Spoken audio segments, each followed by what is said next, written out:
Hi, we are lighting the candle, a world that works, and I am Bill Carell. I'm here with three of my best buds in the world, Ken Caputo, Lisa Sheehan, and also Jan Jeremias. And we get together, seems like about once every week or so, and kind of kick around some ideas in terms of having language create empowerment, both in our bodies and hopefully in your bodies, being our listeners and participants.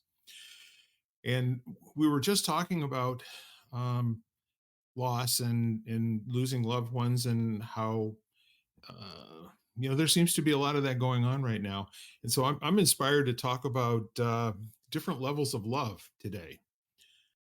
I'd like to really kind of get in and explore love and all of the other words that are either synonyms or lead us to a greater understanding of love, and not necessarily love and something else, but what's in the domain of love in terms of language, and how we can access a feeling in our body that we describe afterwards as having been in the presence of love.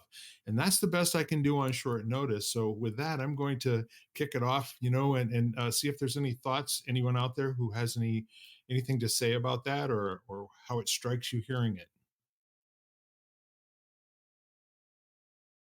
or another topic entirely if you like. Oh, no.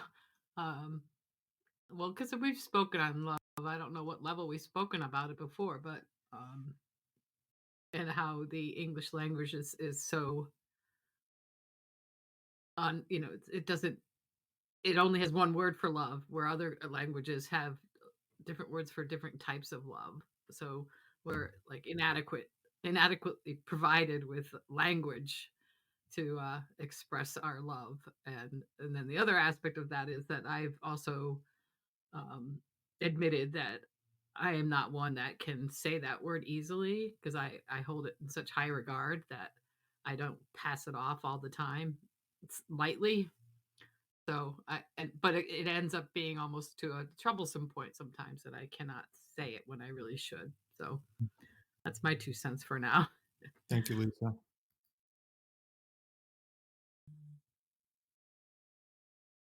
What are you thinking, Jan?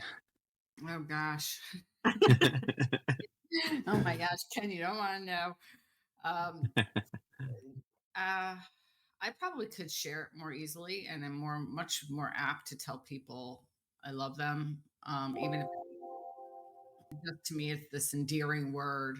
So, friends, business colleagues that I have a close relationship, I might, end the conversation with love ya. And I think that in my mind, even though it's one word, it definitely has different meanings to me. Like if I said love you to someone, there is a particular connotation for me, and I think they know that if they know me.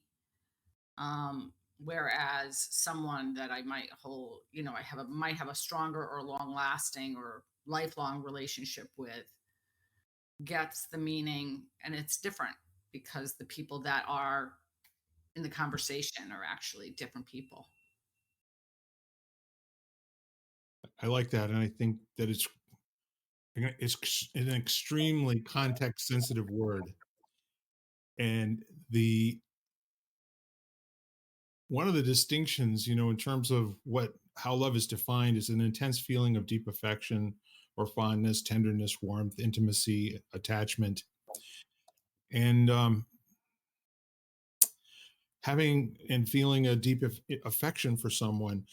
And at some level, it's at the top of the pyramid in terms of a positive human emotion that, given the songs that we grew up with and all of the the way that the word has been used to market things, and for TV shows, and like Love American Style and The Love Boat and all of that. And it really had a lot to do with indicating how you get to a point where you choose another person to be a life mate, or something of that nature, where love necessarily needed to be one of the ingredients in how that worked for people.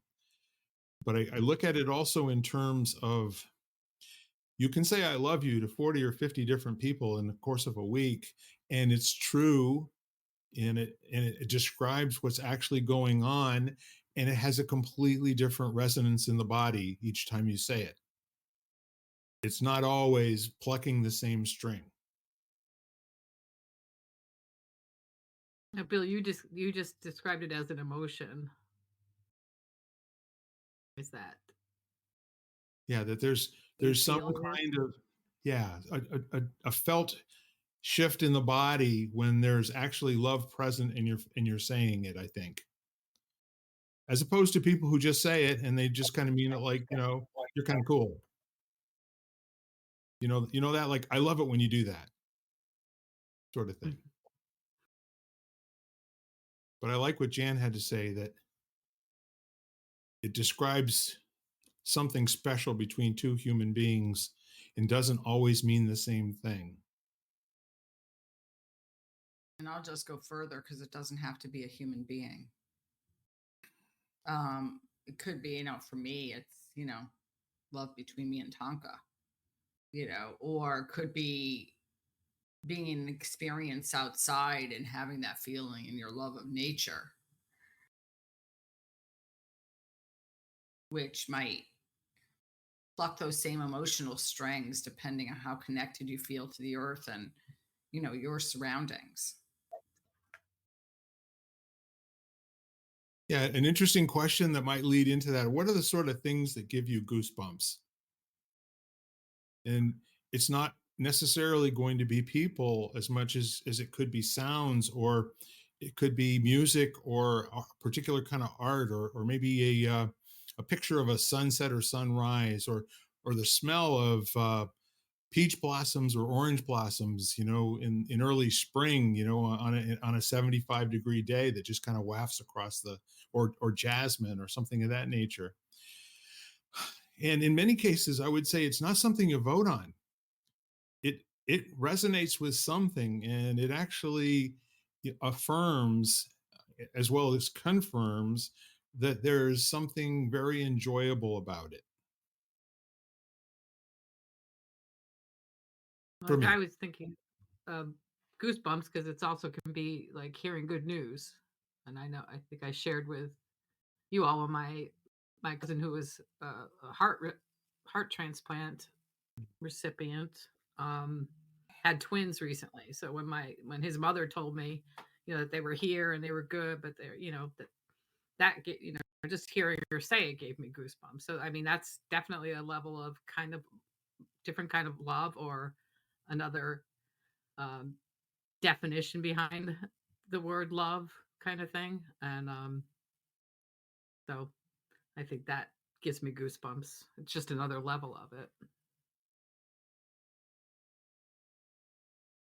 Thinking of hearing, or when you read a story of someone or an experience that they've had and it has that same ability, and it's not like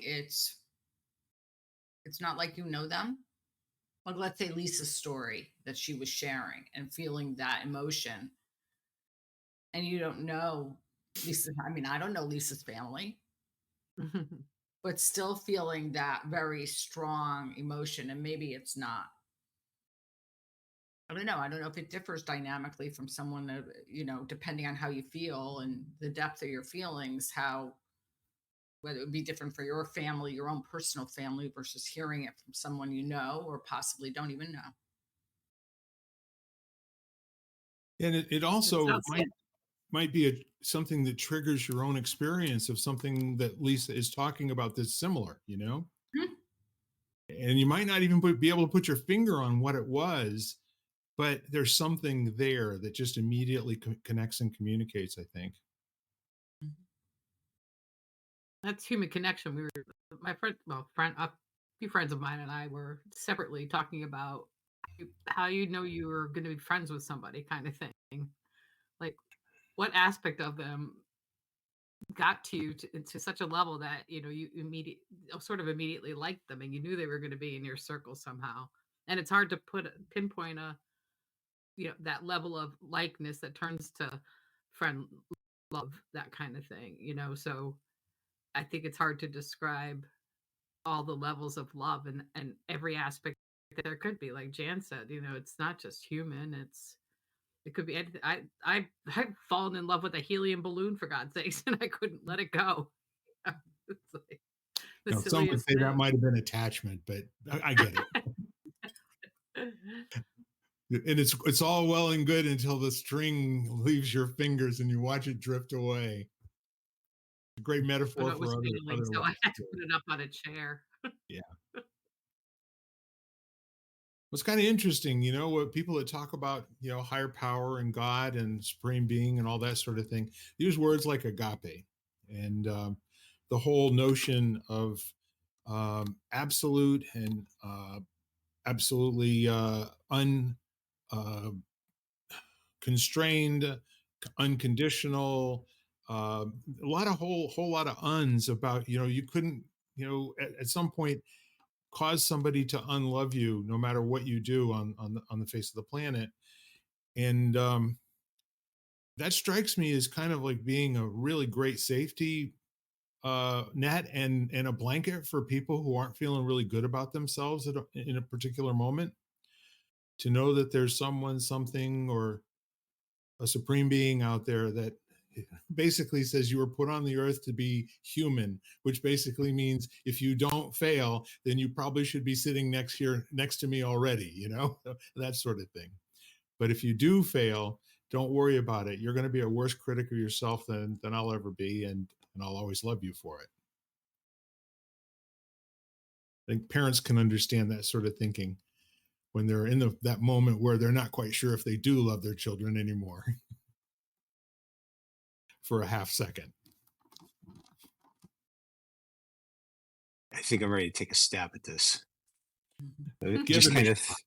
well, no, I've just been thinking about sort of a little metaphor. So it's just, I think the closest I can come is thinking of love as this. I've probably mentioned this before. It's this just kind of ever present, ever flowing, energetic river that's always there.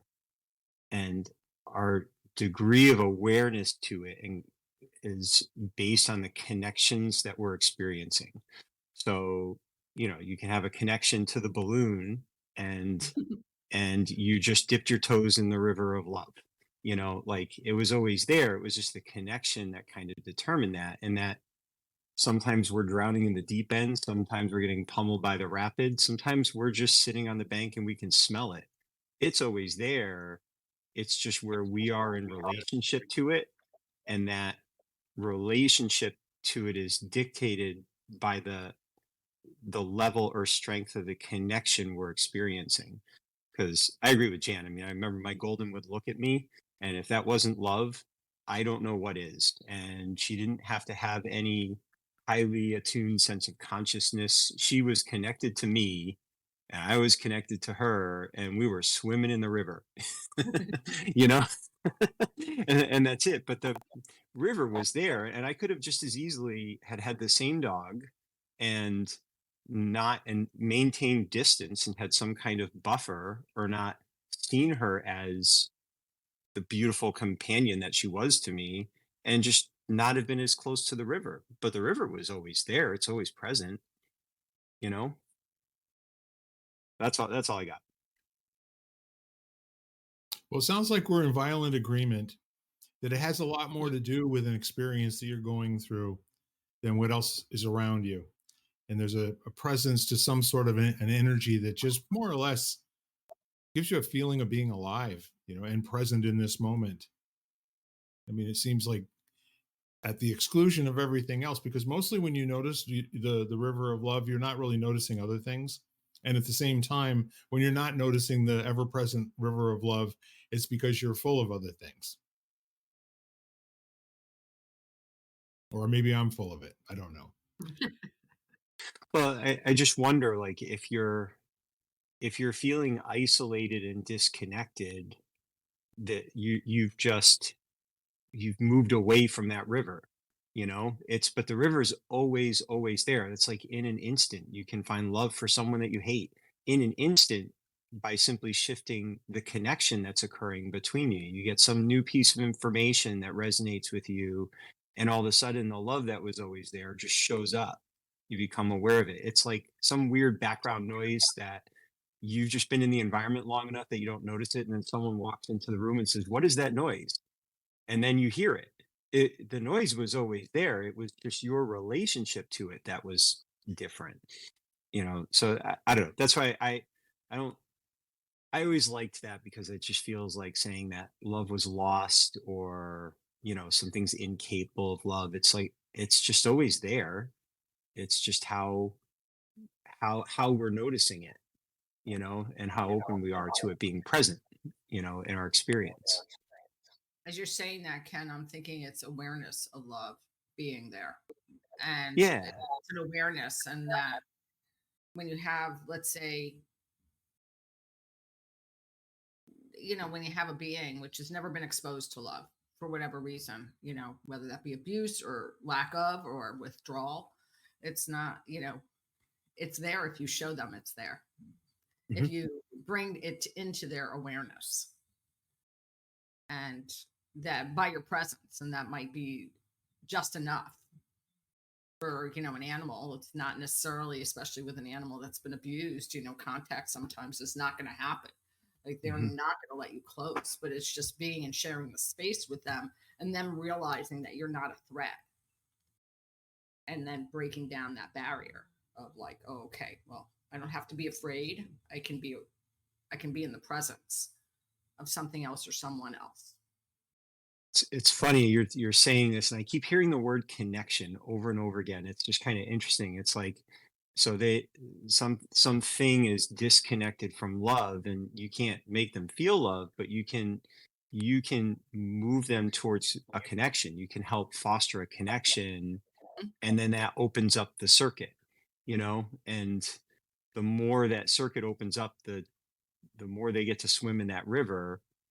The river's always there, they're just disconnected from it. So now, isn't that interesting, where instead of focusing on trying to feel or foster love, we just focus on connection, and the love part takes care of itself, maybe. I Well, don't the know. interesting thing about it too is language is just it's like an IP address or a telephone number, or latitude and longitude. You use a word to describe a location, in understanding that imparts something to somebody else. And there are probably people that can go their entire lifetime without ever hearing the word love spoken in many parts of the world.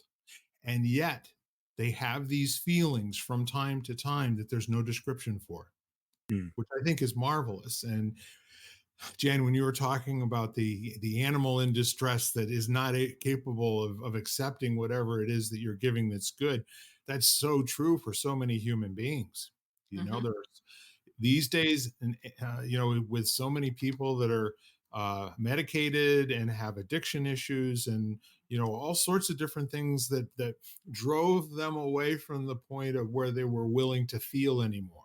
You know, more than anything, that describes most people that have become addicted to something, either a behavior or alcohol or drugs or something of that nature. But generally, they're things that are not necessarily good for them, but it reinforces an idea that they picked up somewhere along the way that they're not worthy and they're not good people. And I would take it a step further, is the fact Yeah, that they're not lovable. 100%. And that feeling, whatever that be, failed relationship where they based all their whole life on that, and so when that went, they were like, okay, well, I'm not lovable. Or a kid who never hears the word love and never gets any acknowledgement, Yeah, because most of the time we go to, I mean, human nature is not to go to the fact that we're great. It's not human nature. Human nature is to go in the opposite direction. Like, if there isn't something there, quote unquote, what's wrong with me? Or what is, that's much more natural for people to go to the negative than go to the positive. and what a really cool idea. Just for a moment, if the conversation were to just shift the other direction where everything that was spoken to a child their entire 12 years of going to school before they decide what they want to be when they're an adult, that they were always told every single day, you are the most powerful person in the world in terms of your own life. Every single day. What you get will directly relate to your ability to decide for yourself and then decide to do the hard work that it takes for you to get the most amount of enjoyment out of your day. And also know that you're not going to get satisfaction out of some disconnected thing or drug or alcohol or bad behavior or whatever, that your choice has to do with engaging other human beings in the conversation that you want to manifest. So if we learned how to do that for ourselves, the responsibility for the life that we have and how things go today wouldn't rest out there with someone else where we have no control over it. We might fail at achieving a moment where we actually feel, the feeling that we want to feel on our own. And when we do stay with it, it's like mastering anything at all that requires muscle and requires some kind of skill.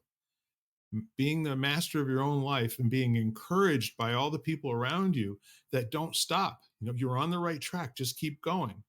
No answers here, but you got to go discover this for yourself. And guess what? You're going to find out really great things. This I'm sure, because it worked for me.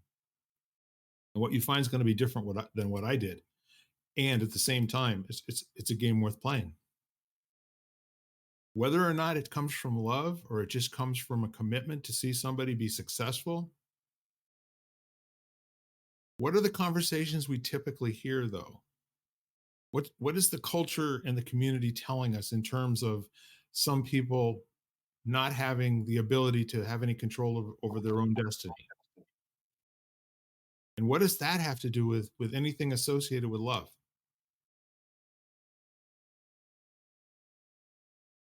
I was thinking I'm going to stay with the connection theme because remember, I think it was Tony Robbins saying that we're kind of designed to either move away from pain or towards pleasure. And, so you're going to be doing one of those two things. So if you're moving away from connection or toward connection, then that might, that's one thing to consider. But then the other thing I thought is, what do you associate connection with? Because for some people, connection is associated with pain because they've been hurt. They've trusted and been betrayed, or, they're at that place and where we all have, where we experienced a connection and then that connection was severed by either our own actions or someone else. And now, how does that influence love if your relationship with moving toward or away from connection has shifted? That's going to, the symptomatically your recognition of the presence of love is going to be shifted as well. And the interesting part of that, Ken, the question that comes to my mind is, what's your attention on? Right. And your attention, like when you're in a place of not drowning, your attention is on not drowning, so it's funny, you can have all of the evolved conversation about what you could do or being empowered or being strong, but you're too busy just not drowning, so that's an interesting thing too, just reflecting on it. I can remember talking to teenagers through the years who I didn't recognize that that's where they're at.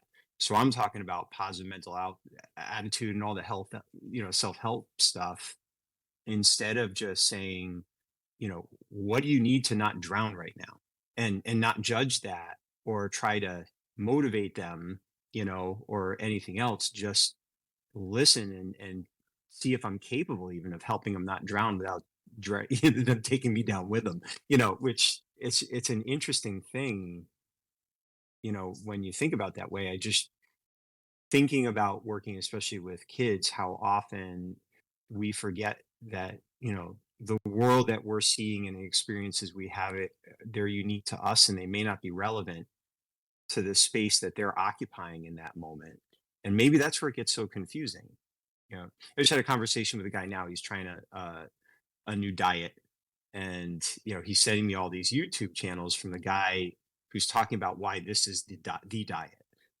And it's interesting because where he's at and for what he needs, this is the thing. And this guy is convinced it's the thing.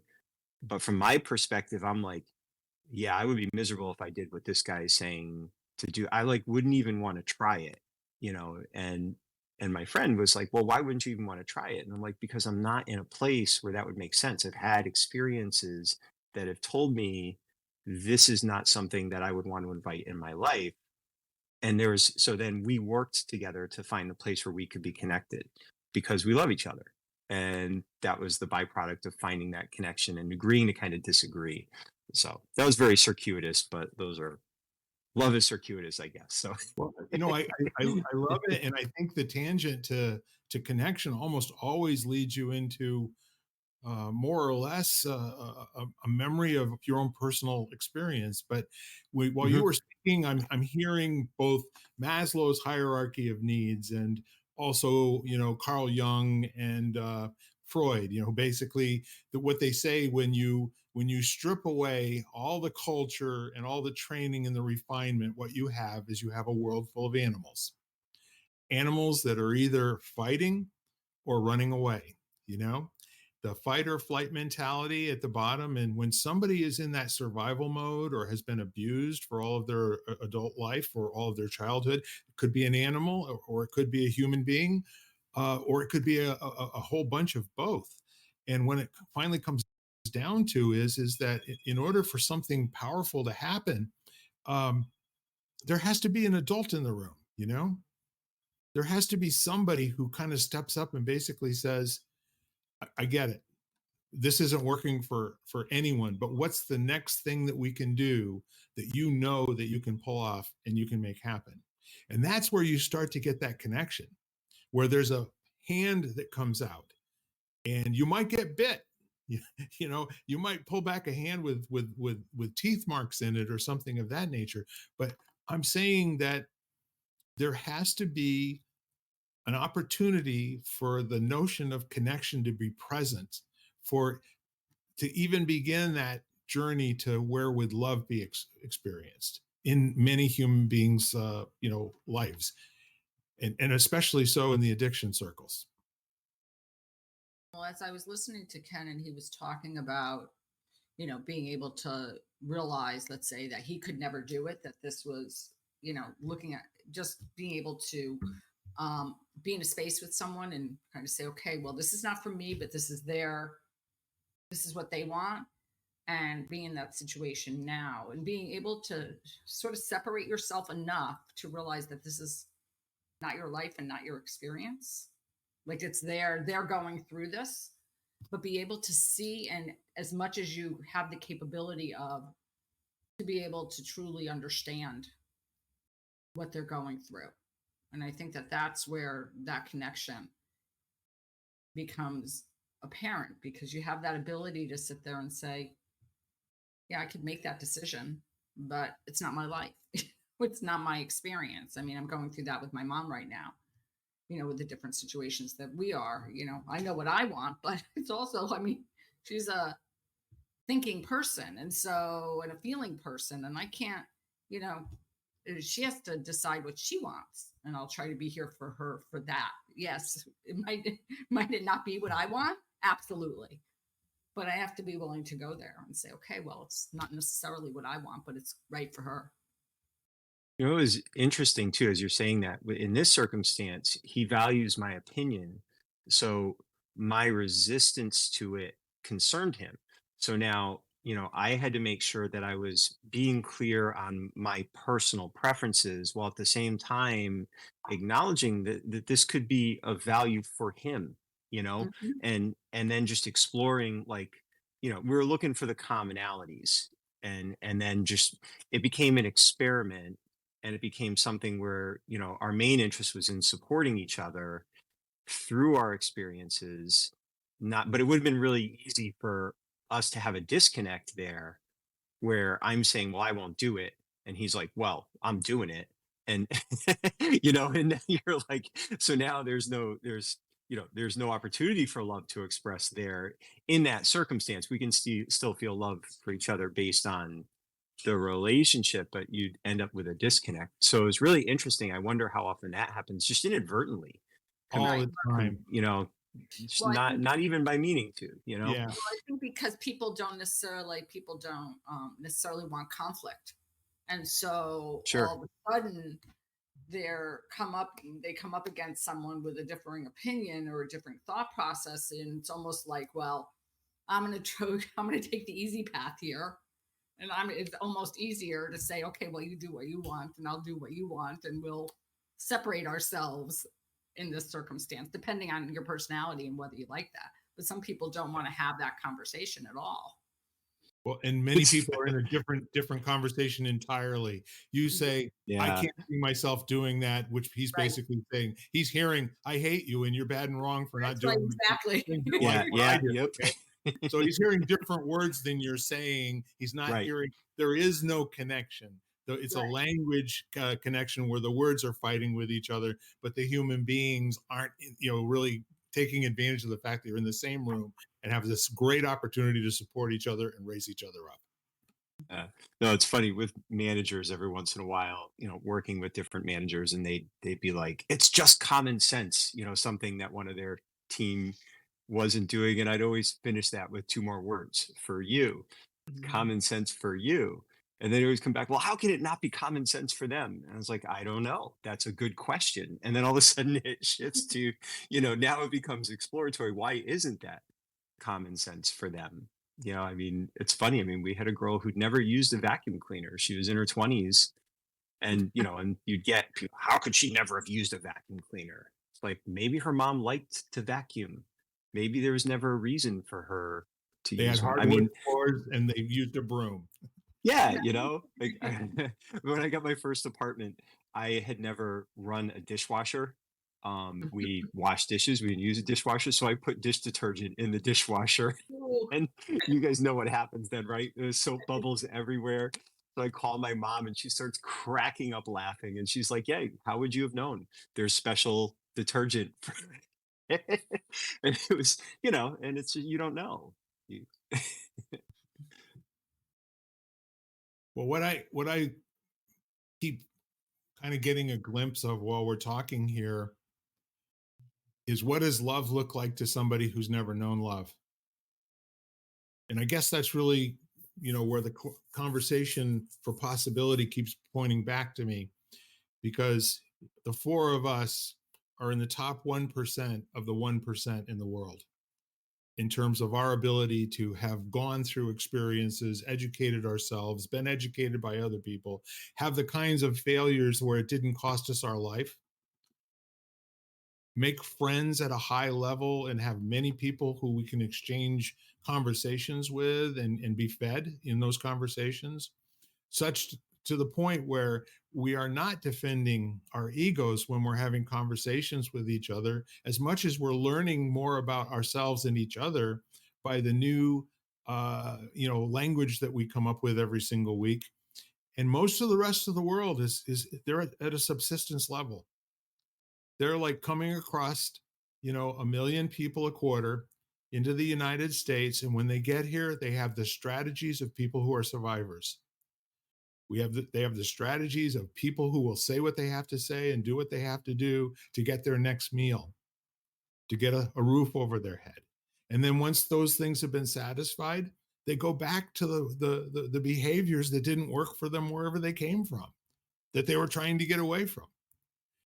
So the interesting part for me for all of this is that you can't behave with people as if your instructions mean anything to them at all, even though they nod their head. And I had a really great conversation with a guy last week. We were talking about folks who do what they have to do, to get a pass to go to recovery. You're going in front of the judge, and the next thing you can do is you can go to jail or you can go to recovery. Now, most people choose recovery. And when they do, they go through whatever the minimum level that time is, to get back out with their friends and get high again. And that's kind of a really easy to observe set of behaviors that we would say that's not normal for people. But if you strip it all away and change the subject to somebody who's trying to get from 50 to $100,000 a year in income, or has no friends and they want to at least get one friend, they're going to go through tactics. They're going to find out something that may work for them one time. They're going to keep using it again and again. And the easiest way for them to ever get anything that they want is to let it all get stripped away.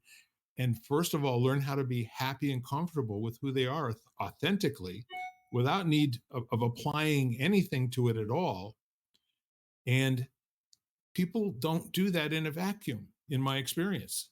So, what kind of a shift in our culture do we need to see to where there's actually a candle being lit? And I got to share this one little thing from you. I copied and on my LinkedIn page, I found this thing, and it was a young man who had these two Bic lighters. He lights one and he lights the other, and there's like a 2.5 inch flame on both of them. So he puts one of the Bic lighters down, he gets a glass, and he puts the second Bic lighter in the bottom of that. And then he fills it up to about halfway of the Bic lighter, and he says, so here you are, you've had breakdowns in your life, you've lost a loved one, things are not working out for you. And then the water comes all the way up to the top, the silver part, where the plastic meets the silver, and there's more. And now you've lost your job, you've lost your parents, you've lost your home, and then finally the water goes over the top of it, and he dumps the water out, he pulls the lighter out, and he goes to light it. Nothing happens. Nothing happens at all. And then he holds and depresses the button where the gas is coming out of it, and he lights the other lighter, and there's a flame there. And the point is that agape, that river, all that is always present. And I say it takes responsibility from someone in the room to decide to ignite that and to make it work, and to presence the river of love to someone who can't see it, who is otherwise blind. There was a guy I used to work with, and he said, I am a man with vision in a culture of people who are myopic. I can't get them to see what I see. And I said to him, and this might have been one of my first smart-ass brilliant things I ever said. What would happen, do you think, if you stopped trying to get them to see what you see, and you spent a moment finding out if their vision looks like myopathy to you? And he said, shut up and go sit in the corner, Bill Corral. If you were more like me, you'd be okay. That's 100%. Oh, gosh. That's usually somebody who's struggling to figure out who they are, Uh-huh. Yeah. So, I keep coming back around to here. I love the gas in the in the Bic lighter analogy. I think it's really very, very cool to basically say we have that. Every human being has that. It's an impossible, miraculous spark of uniqueness and potentiality. And sometimes it just takes another lit lighter that's somewhere in the vicinity to get it going. Well, Oh, go ahead, Jan. Sorry. I was just going to say, if you look at the menorah, the Hanukkah menorah, the candle that's always taller is the candle that's used to light all the other candles. You don't use one that's on the same level. Basically, it's the one that's kind of elevated, and not because it's better, but the whole symbolism is that there's always someone to light the candles of everybody else, and yet its light is never diminished by doing so, because Perfect. it can be used to burn. So just as you were talking, that my Jewish roots. Well, Yeah. that's really the coolest part. That's the coolest part. Your light that you used, you've already got that flame. That's right. You're not giving up anything to give it away. Doesn't decrease it. I mean, Exactly. so yeah. Sorry, Con. Go ahead. Oh, no, I was just thinking as Bill was talking earlier, you have people at different levels of, let's say, functionality or wakefulness or opportunity or experience or whatever. But I'm not sure that means that they're not also experiencing love. It may just it's just relative to them. So, using the river analogy, I mean, if we all jumped in and it was 65 degrees, we would all have a different interpretation of how warm or cold it was, Mhm. based on so many different things, but it's all the same water. All that's changed is our experience of it. And I can just remember like working with inner city kids who were really, really difficult situations, and they absolutely had love. I mean, they had, sometimes it was love of their connection to their fellow gang members, or whatever, or it could even be the love of the feeling that the drug gives them. Yes, long term that's damaging, but it's still it's still connection. So, and it may not be healthy love, but the river doesn't care whether you're fishing in it, swimming in it, or drowning in it. It's just the river. So, so I wonder if maybe that's the starting point. It's, how do you create a healthier relationship with the river over time, but start from where you are? You do experience love. You love the thrill of beating someone up. I knew people in the military. They got into it. They liked the fight. They wanted to hurt someone. And over time that shifted. When they started meeting people that could beat them up. you know? But then all of a sudden, like there was just a change in the way they had that experience, but there was a love of fighting. I had a love of fighting, still do. But I don't love hurting people, never did.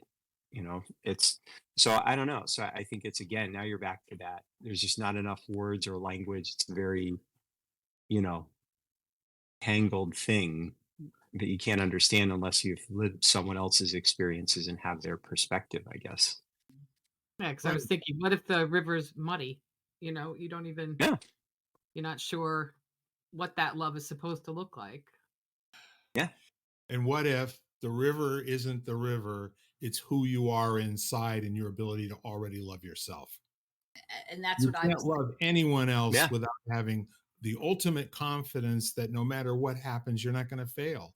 That's the river, in my opinion. It's not out there or over there somewhere. It's the beginning of the connection, in my opinion. You know what I mean? What Well, I if guess just to clarify, in my mind, it's, yes, it's an energetic river that's constantly flowing to and through us and all around us. It's always here. Your capacity for self-love exists right now in every single one of us. It's just, are how much resistance have we created to allowing it to flow? So like acupuncture, it's all about releasing blockages, so that the system can just do what it was designed to do. So when we create resistance or we have blockages, we just have to dissolve those, and then things will bring us to a natural state, which is to love ourselves and by extension, love whatever we choose to connect to and have that experience. It's just a warm friend waiting for us to remember it's there. There we go. There's the poet in me. I was thinking too, because we have the luxury, like in our 1% of time to think about these things too. Hmm. And so we're more deeply invested in now at some point to discovering that river within us kind of thing, because it did go away and we don't know how it got lost, because we know it's there.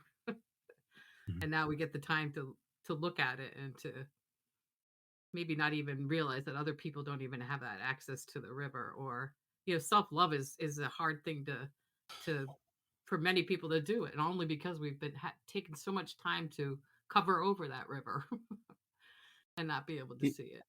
the other thing, Lisa, that's interesting as you're saying that, it's remembering that all we really need to do is model it. And like, I'm doing these outreach programs for various like grade school kids right now. I've got like a cluster of them that I'm doing.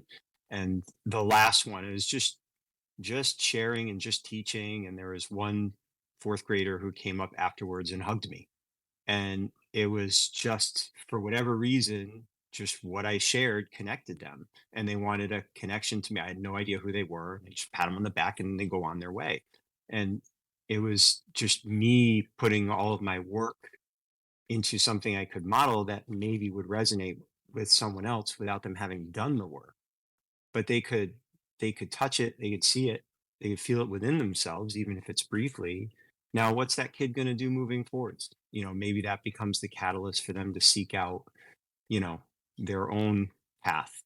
I don't know.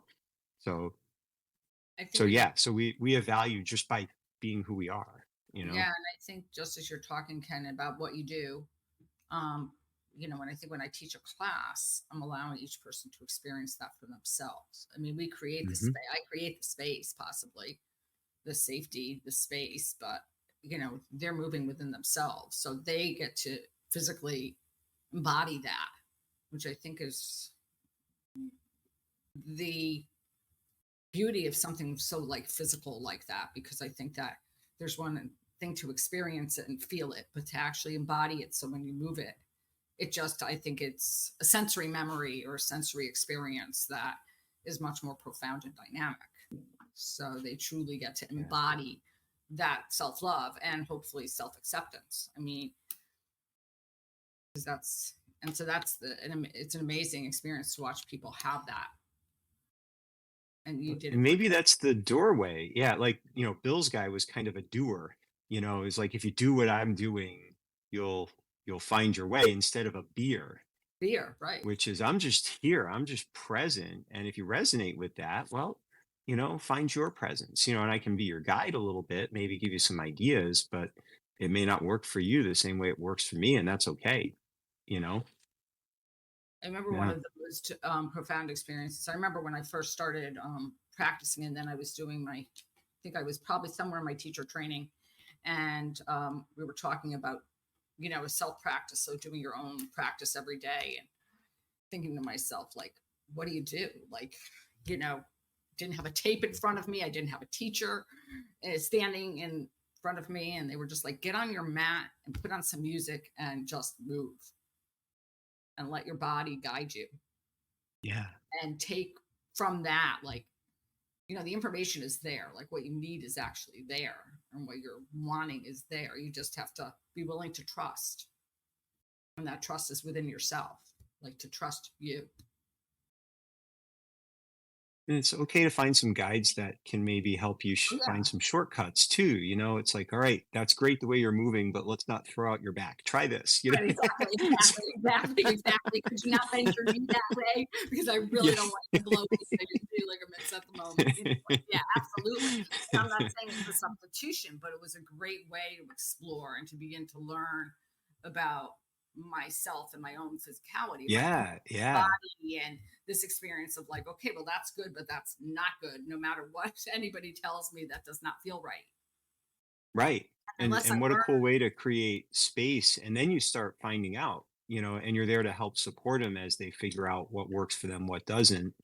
And that's what the best guides do. They're just interested in what works for you, not what they think will work for you. Mhm, You know, so we call it conversational learning. exactly. You know, Well, Except that highlighting accomplishments too. I was thinking, um, like the smallest little thing I was talking to someone recently, and they said they had done recently was actually she was learning yoga to become teacher training, and she said that was all she did that summer. And I said, what about the book you just wrote and got published? She completely just didn't even count that as part of her recent accomplishments. So it's connection and attention and that kind of listening, that can pinpoint to somebody's their accomplishments and their need to almost like be aware, even if somebody else, if they've locked it away, at least somebody else is pointing out that there are accomplishments that are worthy of their notice. I said, we don't know what we know. Mm. Once those things happen, you get this knowledge, and until you can, it's the right circumstance where you can express it, which you guys do so well.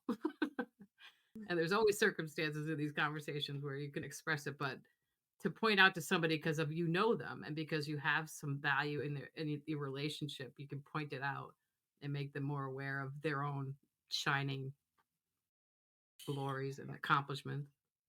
yeah. Well, that's interesting, Lisa, because as you were saying that I had two coaches and still have them. And when we first started, one of the exercises they had me do was to ask 5 people traits about me. So they had us, so I think I sent it to you, Bill, and I might have sent it to you, Ken, And it was just like, so I had to ask people if they were to look at me and think of adjectives to describe me, what they would say, and Mhm. write them down and look at them and everything. And it was so interesting because we don't see ourselves how others see us at Yeah. all, or a lot of the time. And so all of a sudden, when people come back at you with what they've thought of you, and you're like, really? That's how you see me? Because I Yeah. would never have. Not It's like when tarnished. people, Yeah. not Not yet. tarnished Like by when your people will own. tell me, people say you're really calm, and I'm like, you have no idea, none. So it's like sometimes we're not who we don't see ourselves how others see us. No, it's always tarnished. That river is kind of muddy inside. Yeah, sometimes, yeah, that's right. We take on different roles too. Hmm. Well, there's really kind of a basis to every human being, and that they are authentically who they are, and every strategy to be what other people want them to be is in argument with the authenticity that they possess, which shows up with no connection and shows up as no love and it shows up as loss of power. However, there's a thought that when authenticity is understood, that authenticity can be shared, and authenticity on both sides, both giving and receiving, is where love comes from. Everything else that's not authentic just gets in the way and blocks, that energy flow. So the distinction between having, childlike capacities and strategies, like most human beings can get by on whatever they learned about what it means to get by the time they were 12 years old. And that's why there's so much dysfunction in the world, because many of those human beings have never learned what it's like to think about other people at all, let alone be authentic about themselves and be willing to laugh at the things that people say that they didn't know, you know? That that core authenticity that basically says, I'm having a reaction to other people's reaction to me, and that's kind of funny, as opposed to, what a breakdown. I have no clothes on and they can see it. However, if you had no clothes on and they could all see it, that wouldn't even be worth talking about. So the whole notion of the strategies and the how to handle and the thoughts that are taking you away from this moment and being present, those are the strategies that we get taught. And when we have an opportunity to reveal authenticity to other people about themselves, so they get them to take a look at it, it's quite remarkable what can come after that in terms of team building and relationship and connection. And you know suddenly a lot of conversation goes into it's about things and not about people. You can tell dramatically, in a group of people, by what they're talking about, whether or not these are folks that are telling themselves the truth. And that's just a refreshing way to get along with folks, where everybody starts off with the notion, I know I'm full of shit, but let's go. Let's see what we can make out of that. But I absolutely love all of the other things that you can do after we teach people they're already okay. There's nothing to do, nothing to change. You're just plain perfect the way that you are right now. Keep questioning yourself. That's what we all do. No, as Jan said, yeah, you look like you're so calm up there. Yeah, I'm ready to go throw up now. Thank you. But see, that's the thing, is that being willing to also be inspiration to other people is part of your authenticity, without poo-pooing, what they saw in terms of greatness in you, where you can just accept it and reflect back to them. Yes, is that something that's useful for you? Then by all means use it. And I'm thinking maybe the word authentic is kind of what connects people. Like the word I was trying, the feeling I was trying to figure out what makes a friend like a friend. What makes it stand out to you, and maybe authenticity is part of it for At least Mhm. if you have mutual authenticity or something like that, I One of could my tell. old one, Lisa, one of my oldest and dearest friends, the first thing that he said to me that cracked me up in college, he said, "Bill, you can't bullshit a bullshitter." Yep. And the other thing was in the movie Tucker, where what was his name? Leonard. He's passed now, but he also was in Mission Impossible. But he said to Tucker, he said, "You speak worse than me the same language." And I've always loved that because I think that just kind of like distills it down. We get each other, and Right. that's where the friendship comes from now on. Well, I'll tell you what, there's a lot going on in this love business, isn't there? I love It's the a mighty river. river. Yeah, exactly.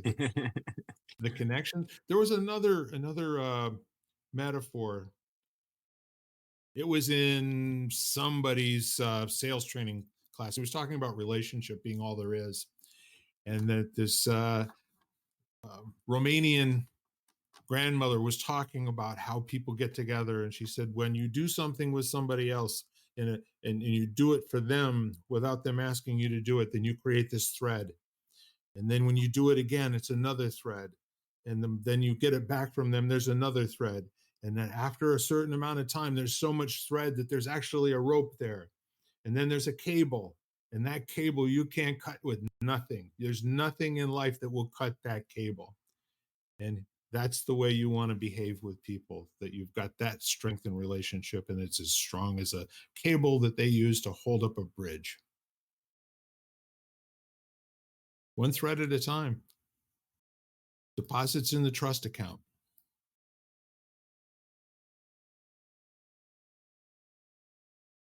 I was listening to an interview, I think it was with Reese Witherspoon, actually, and she was saying it's all about deposits and withdrawals. If somebody keeps taking, you have to figure that out. And It breaks your heart when you're overdrawn, doesn't it? NSF. So this is good, this love business. I bet we could talk for days and days. Any kind of closing thoughts or summary thoughts or anything that kind of popped up for you that was maybe a little bit new and different? About love. About anything.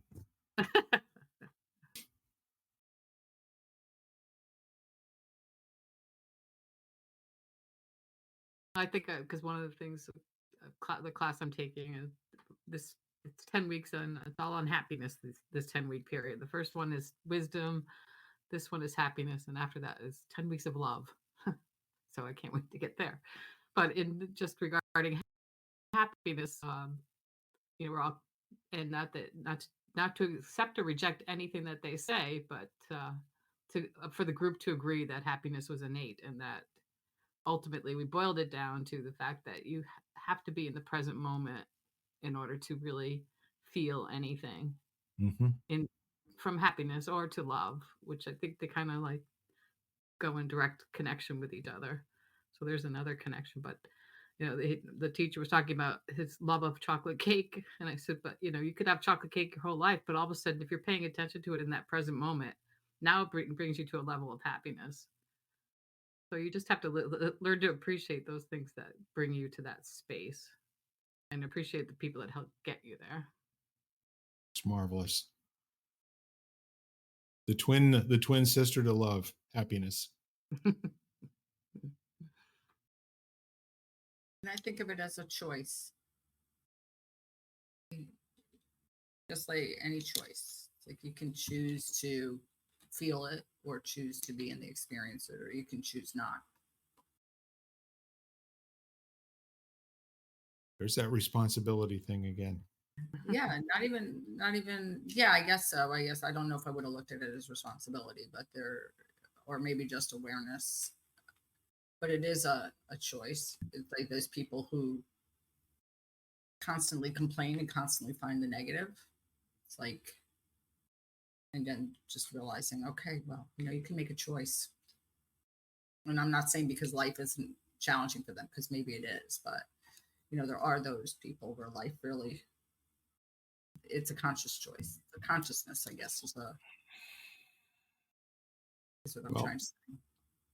you can be the blender or you can be the frog in the blender. And the other one that I always liked was, chocolate vanilla chews, chocolate vanilla chews, chocolate vanilla chews, chocolate choose. Choose what you got. Don't choose what you don't got. Embrace the moment, let it be just exactly how it is, and see how you do.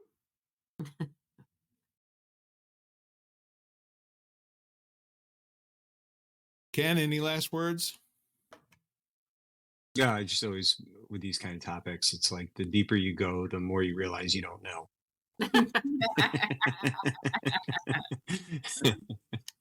And I also see the value of exploring that the depths of that missing knowledge. Yeah, yeah. It's marvelous, especially watching the number of smiles and giggles and laughs and that sort of thing that we pull together in an hour.